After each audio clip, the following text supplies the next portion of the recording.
Let's see if we can stumble our way to another logarithm property. So let's say that, oh, I don't know. Let's say that the log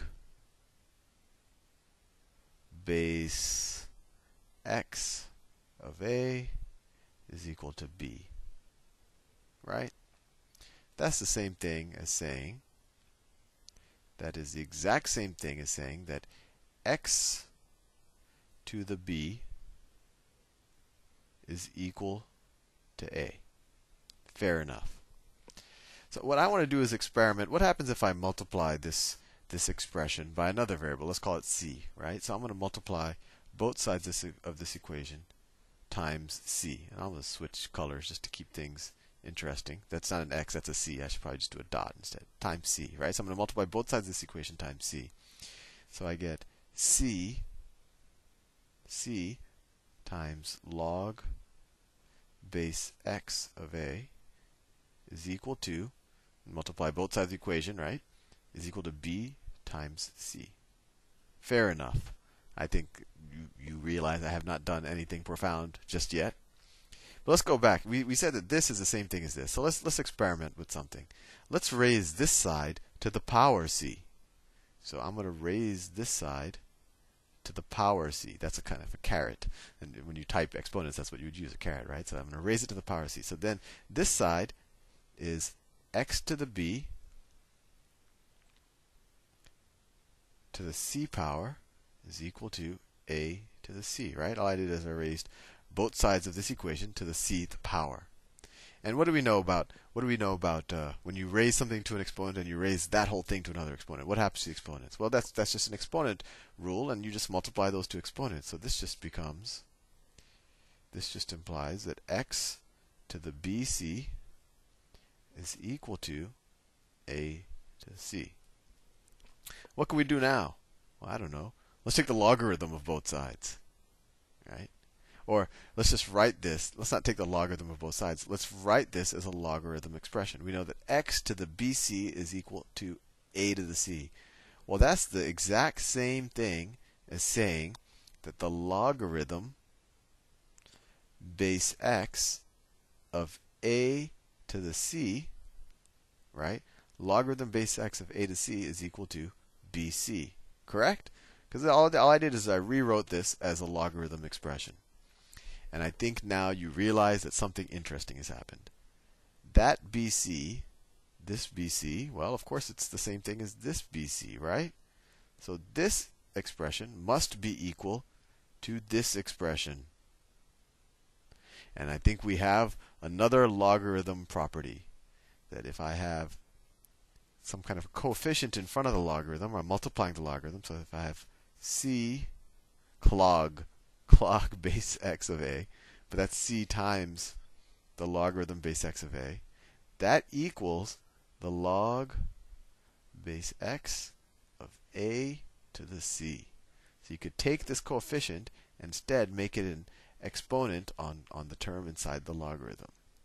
That is another logarithm property. So let's review what we know so far about logarithms.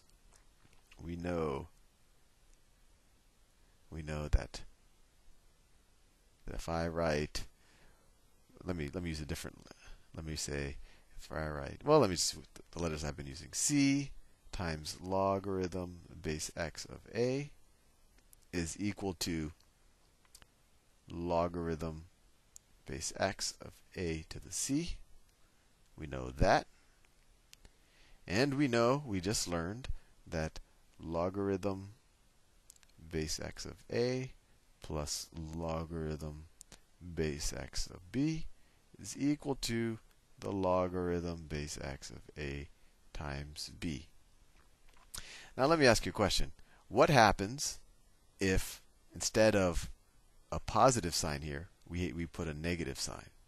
Well, you could probably figure it out yourself, but we could do that same exact proof that we did in the beginning, but in this time we'll set it up with a negative. So if I said that, let's just say that log base x of a is equal to L.